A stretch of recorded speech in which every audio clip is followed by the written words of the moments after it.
Okay, let's watch the press briefing by President Duterte. Mass gathering of people, which is consistent with our guidelines in the implementation of the enhanced community quarantine. Humingi po ako ng certain essential information sa Bureau of Immigration regarding yung actual na arrivals and departures plus yung mga carriers that continue to operate.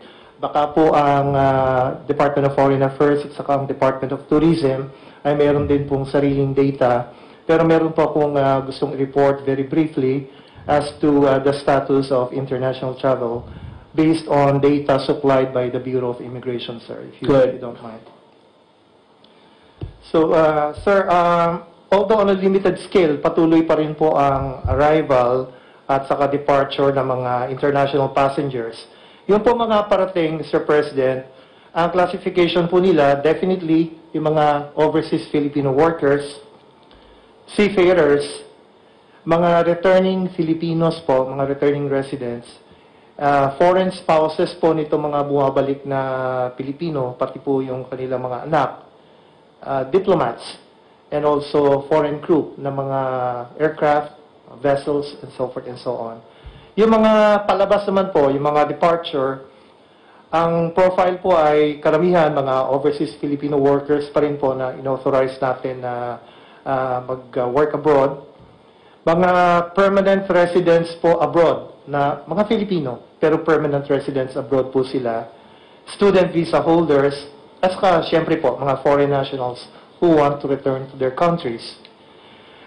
For the period April 1 to 20 po, itong present month, ang overseas Filipino workers po na dumating ay nasa 16,744.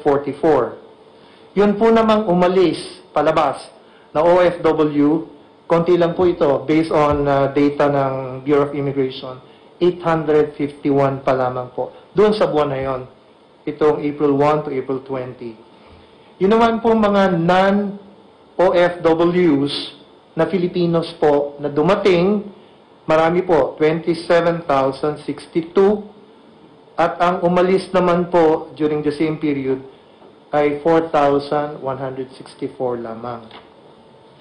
Ngayon po, commercial flights ay nagpapatuloy pa rin po, pero on a very, very limited schedule ang kanilang arrivals and departures.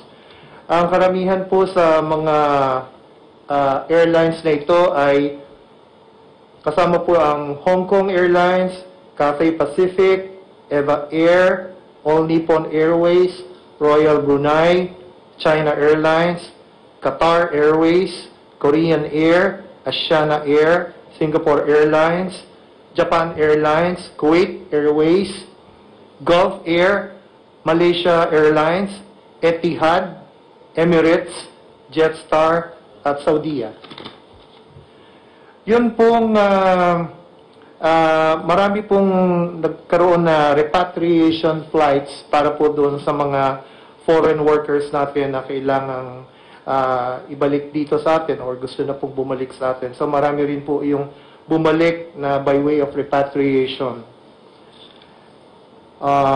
Yung sa mga foreign nationals naman po, ang arrivals po, hindi lang po declassified kung anong nationality, pero po for the same period, Mr. President, meron pong record ang immigration na dumating na 914 foreigners during that period of April 1 to April 20.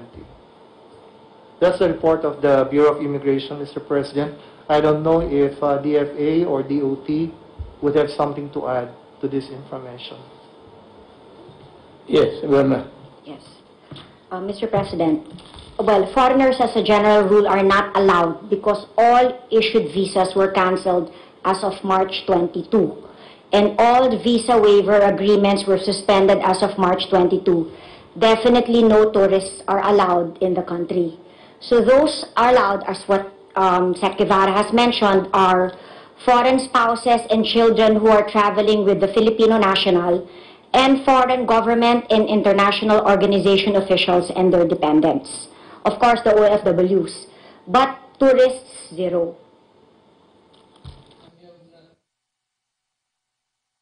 Good evening, my countrymen.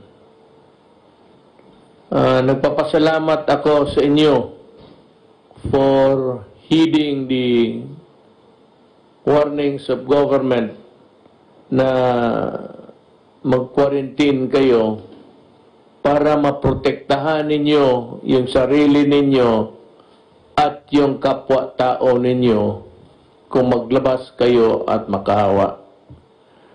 And also, I'd like to thank my gratitude to the uniformed services natin dito. Air Force, flying almost with non-stop, delivering the medicines and medical kits required. And for the Army, for delivering also in company with the government workers yung mga tulong ng pera pati yung mga pagkain na again it is a sad thing to know that yung mga sundalo ko pinagpapatay while even doing the most honorable task of accompanying the government workers delivering money and the food. I'm so sad about this development, but there will always be a time for reckoning. There is no more peace talks to talk about. I am not, and I will never be ready for any round of talks. Kasi simply the NPA, the Communist Party of the Philippines, has no respect either for their spoken words or in their deeds of killing soldiers who are on humanitarian missions. Now, kulang pa tayo, we are still in the process of magbibili pa tayo ng maraming personal protection kits for our frontliners at ating mga medical people.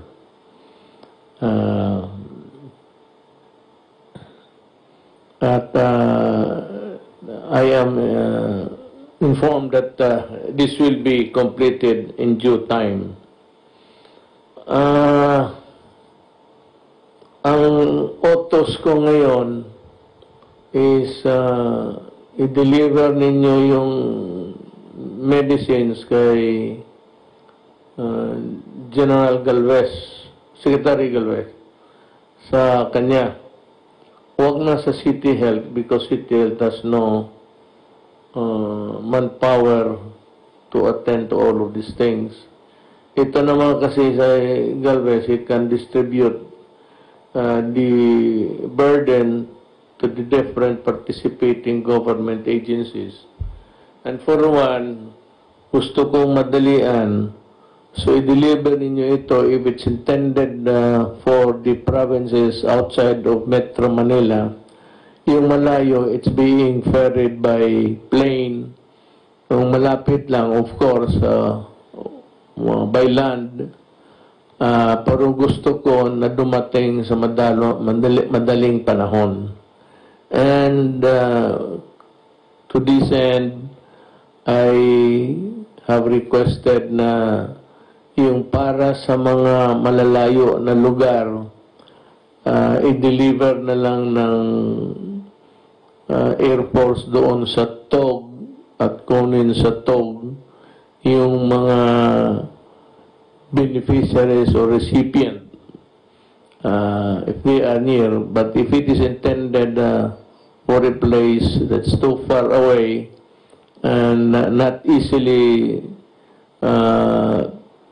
possible, then we can use the military helicopters, but with one condition, that on the ground there are troops that will secure the crew and the equipment itself. Mahal yung helicopter ko at sayang. Let us not be reckless about this. Ngayon, itong complaints na naghihintay sila, nagpipila sila sa FDA, naintindihan ko yan. Sabi ko nga, nandito man si Attorney Domingo, the head FDA, Doktor pala ito, sige ako, kanina pa ako sabi, Attorney, mukhang abogado ka kasi.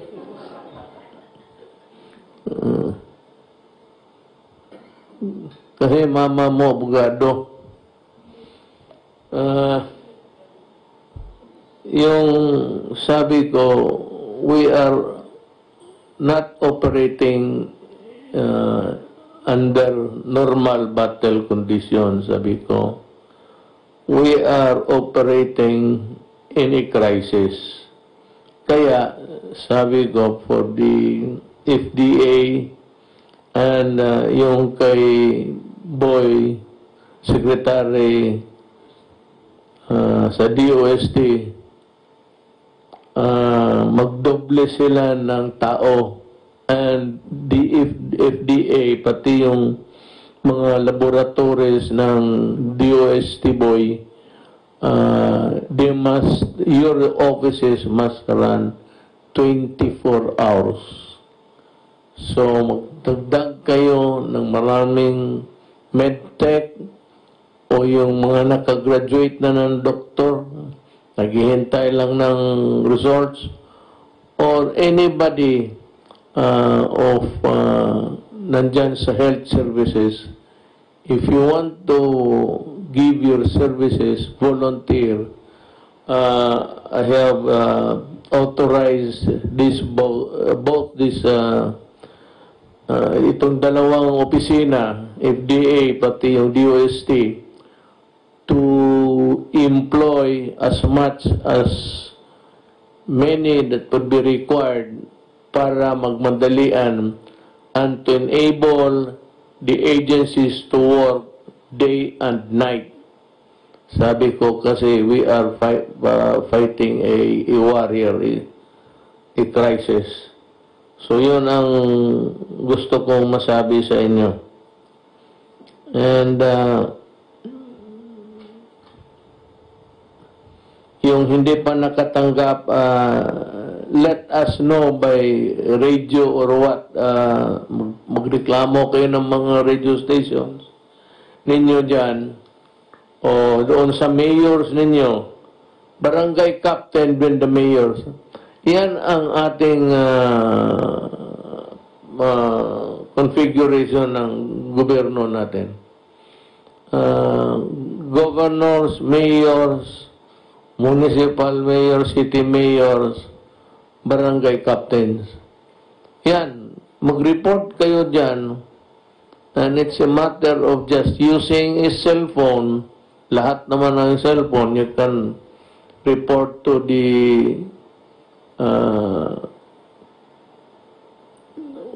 governor, or the governor will just ask Malacanang kung sino pa ba ang those who were left behind. Sino pang hindi nabigyan.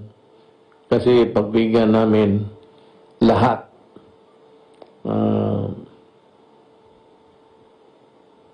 Itong sa transportation that would allow movement sa mga tao in areas under general community quarantine.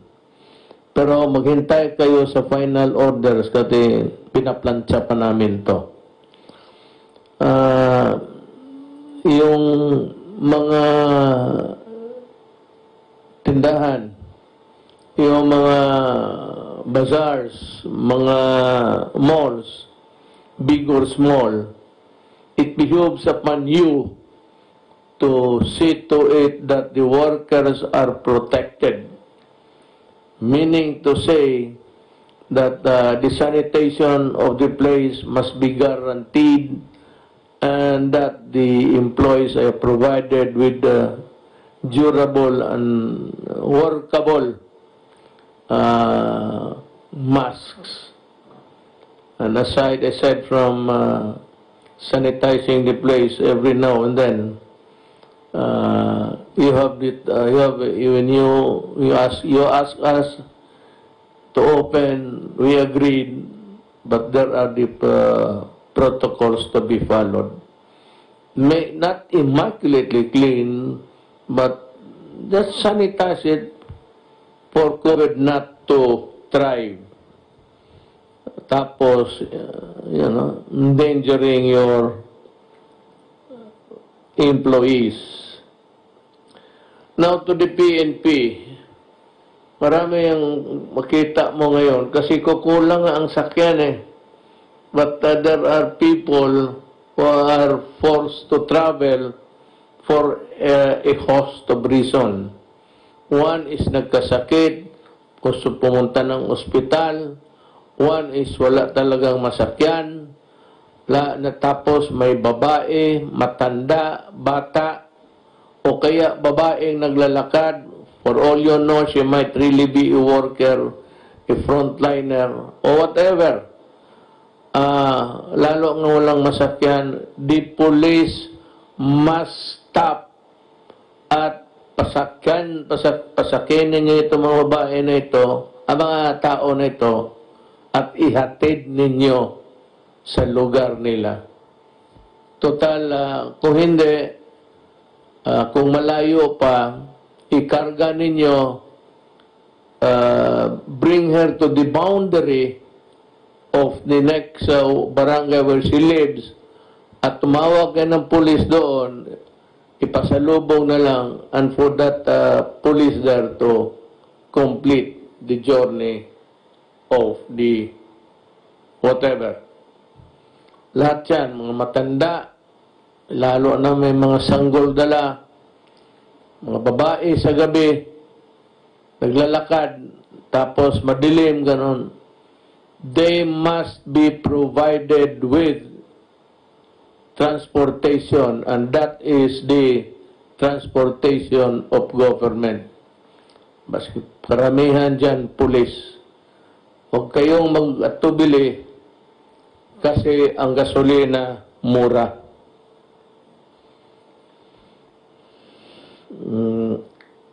Yun lang man siguro. Wala naman akong malapit na. Yung iba naka-lockdown pa rin. Tayo, we might open partially. Construction workers and things like that. You wait for the lalabas na yung modified ang natin, quarantine. So we will allow sectors of society that are not, di talaga nagdidikit-dikitan. Ang problema nito kaya modified muna eh. Kasi kung magsiksikan kayo dyan sa LRT na naman, wala nang katapusan ang problema natin. It will never end.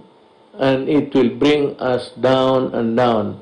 I'm happy to report that the Philippines has maintained its credit rating of BBB plus. Hanggang ngayon, yung iba nagbagsakan na. And because, bala mo bakit? Kasi naniwala kayo, yung iba kasi late nag-lockdown, yung iba kung ano pa, tayo sunod kaagad sa batas, pagsabi gawain to, tapos ang mga trabahante ng gobyerno, for the time na wala pang lockdown, mahusay. They were really working. And let us not forget the government and to mga cabinet members, they are working, and the military and the police.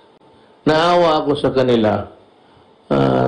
Kulang sa tulog, hindi sapat sa sahod, pero that is how it is.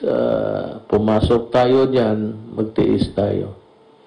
But what is really very telling there is that we are serving our fellow human beings. Maraming salamat po. Nagbibigay pugay po ang